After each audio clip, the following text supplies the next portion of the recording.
Pinadala daw siya ng baras. Hindi bagay sa mukha mo. Anong ako yung Bisayang Kripli? Ikaw yung ban na Bicolano.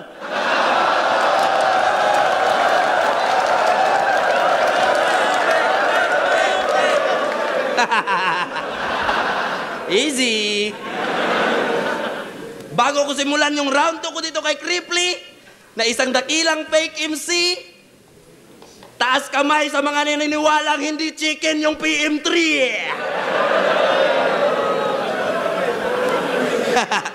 Anong MP3? Baka PM3.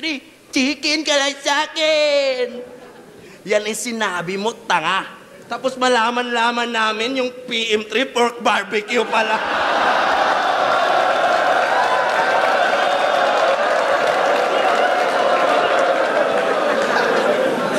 Yung PM1 tsaka PM2, chicken yun.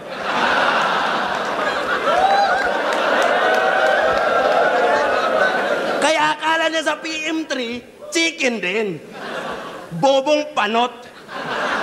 Ano bang pagkaintindi mo sa meaning ng PM, men? Puro manok.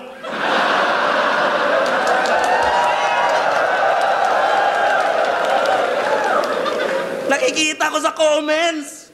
Binabash ka dyan, walang kupas. Sinulit niya kasi yung kabobohan. Akala niya walang bukas. Isang komedyanteng vlogger na yung katangahan, walang lunas. Ultimo, hindi battle rapper, nakikitaan siya ng butas.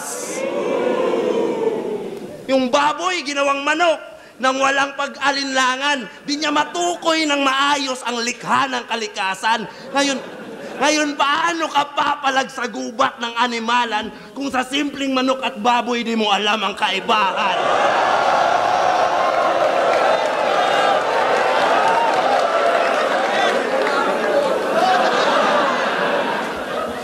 Magaling daw ito mangungpal. Huwag ako hamunin mo. Sikat ka lang, halata namang madali lang natalunin to. Yung baboy, ginawang manok.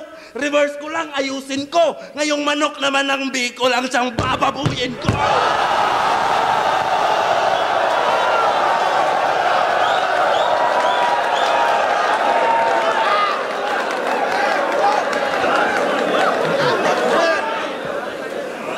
Alam mo ba anong karime ng Cyril Manabat? Sakin siya dapat. Hindi siya bagay sa'yo kasi mukha kang uncle na manyak na laging may hawak sa ari niya kapag nakakita na ng babaeng nag-crop top. Naalala mo nung second sight, boss? Na late ako sa airport? Kasi naginom ako before flight, tas napadami yung red horse. Ito yung sumundo sa akin sa naiya, di ba? Naalala mo pa, pare? Gusto mo ipahawak yung batuta mo sa gwardiya na babae?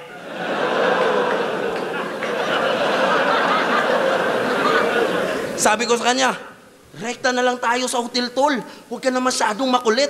Isa ka na sa mga big fish, huwag kang pumatol ng puset.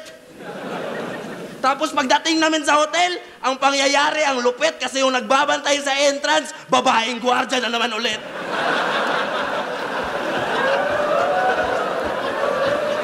Pero ang di alam ni Kripli, inunahan ko na siya. Hanggang pag nanasa ka lang sa gwardiya ako, kinantot ko talaga.